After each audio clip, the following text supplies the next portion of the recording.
Guys जय हिंद। बहुत सारे बच्चों के कमेंट्स आ रहे थे कि सर बीएड फर्स्ट ईयर का पेपर देखने को मिल जाए तो ज़्यादा बेहतर रहेगा। तो आज हम आपको बीएड फर्स्ट ईयर का पेपर दिखाएंगे कि यहाँ पर कितने क्वेश्चंस आते हैं, कितने नंबर्स के आते हैं, वो सारी चीज़ें आप देख पा रहे हैं। बीएड फर्स्ट ईयर का ही पेपर है, 2022 का ही पेपर है, 2022 का ही पेपर है। तो इस पेपर में आप देख पा रहे हैं यहाँ 3 घंटे का पेपर होता है और फाइनली आपका मैक्सिमम मार्क 80 नंबर होता है। ठीक है, तो आपके यहाँ पर 3 सेक्शन होते हैं। जैसे सेक्शन ए है आपका, तो यहाँ पर आपके लॉन्ग टाइप के क्वेश्चंस होते हैं। लॉन्ग टाइप के क्वेश्चनों का पैटर्न ये है कि प्रत्येक क्वेश्चन 16 नंबर के होंगे, प्रत्येक क्वेश्चन 16 नंबर के होंगे।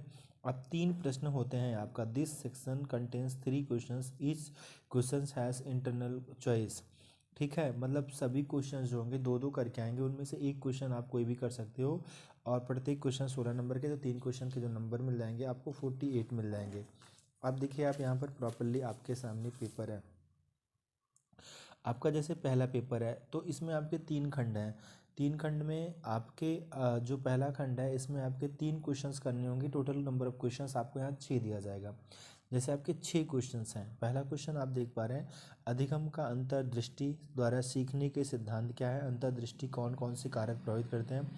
कक्षा शिक्षण में इस सिद्धांत का क्या महत्व है। या दूसरा है, शिक्षा मनोविज्ञान से आप क्या समझते हैं। मनोविज्ञान के शिक्षा प्रक्रिया को कैसे प्रभावित करता है। इन दोनों में से किसी भी एक प्रश्न का आप जवाब कर सकते हैं जो कि 16 नंबर का होगा। वहीं पर जब आप चलेंगे दूसरे प्रश्न की तरफ, तो दूसरा क्वेश्चन आप देख पा रहे हैं, अधिगम के गेस्टाल्ट सिद्धांत की व्याख्या कीजिए। और आगे भी लिखा है दूसरा क्वेश्चन सृजनात्मकता से है। तो आपके ये जो सेकंड नंबर क्वेश्चन था, कोई दो में से कोई एक क्वेश्चन करना था। ऐसे ही तीसरा भी क्वेश्चन है, व्यक्तित्व को परिभाषित कीजिए। ठीक है, या इनके सिद्धांत के बारे में बोला गया है लिखने के लिए।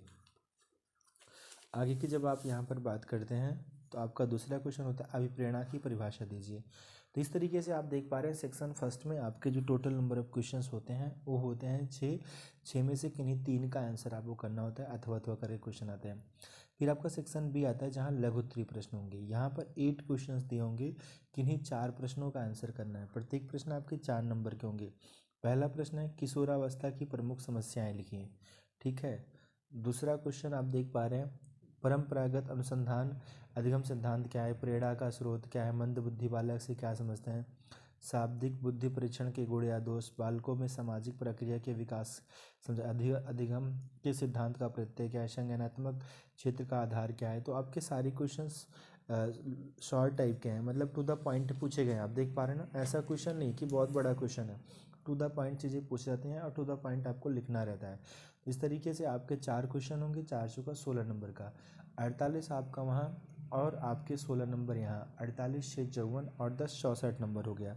उसके बाद फिर 16 ही नंबर का यहाँ 64 और 16 आपका 80 नंबर हो जाएगा। यहाँ आपको 10 क्वेश्चन दिया जाएगा, 10 में से किन्हीं 8 प्रश्नों का आपका जवाब देना होता है जो आपका अति लघु उत्तरीय होता है। जैसे पहला क्वेश्चन है, बाल अपराध के कारण क्या है। प्रतिभाशाली बालकों की पहचान क्या है। टीएटी का परीक्षण। अमूर्त वृद्धि क्या है। अधिगम क्या है। ठीक है, सब 2-2 लाइन के क्वेश्चंस। मास्टर ग्रंथि किस ग्रंथि को कहते हैं। शिक्षण का अधिगम में अंतर क्या है। शिक्षण एवं अधिगम में अंतर क्या है। अधिगम को प्रभावित करने वाले कारक क्या है। बुद्धि लब्धि ज्ञान करने की संबंधी सूत्र लिखिए। और विकास के सिद्धांत क्या है। ये आपके टोटल क्वेश्चंस थे। इस तरीके से आपका ये पेपर ख़त्म होता है। एक पेपर आपका था किसका, अधिगमकर्ता का growing up as a learner था ना, अधिगमकर्ता का विकास कहते हैं हिंदी में से। तो इस पेपर में आपने देखा ओवरऑल आपकी कितने क्वेश्चन आए। 80 नंबर का पेपर हुआ आपका, मैक्सिमम मार्क 80 था। 3 घंटे का समय मिलता है तो आप अच्छे से लिख सकते हैं। सो आई होप कि गाइस आपको काफ़ी हेल्प मिली होगी इस वीडियो से। ऐसे और किसी भी टॉपिक पर वीडियो चाहिए तो आप ज़रूर मुझे कमेंट करें। थैंक यू, जय हिंद।